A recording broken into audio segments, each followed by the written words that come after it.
আজ আমরা কত অধ্যায়ের পড়াটা শিখব? নবম অধ্যায়ের নাম কি? এখান থেকে আমরা কত নম্বর শ্লোকটা শিখব? 3 নম্বর শ্লোক কে বলেছেন? শব্দগুলো জেনে নি। অশ্রদ্ধধানা পুরুষা ধর্মস্য পরন্তাপ অপ্রাপ্যমাম নিবর্তন্তে মৃত্যু সংসার বর্তমানি।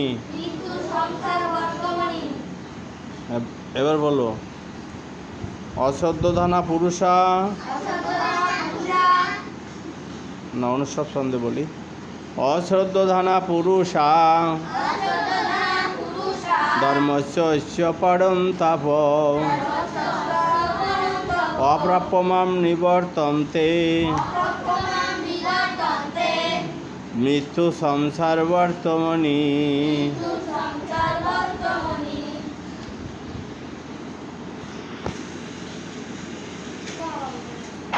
শ্রী ভগবান বললেন, হে পরন্তাপ, যে সমস্ত জীবের শ্রদ্ধা ভক্তি হয়নি তারাই পরম ধর্মরূপে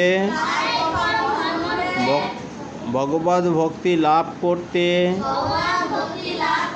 অসমর্থ হয়, বিধায় এই জড়জগতে জন্ম মৃত্যুর আবর্তে পতিত হয়।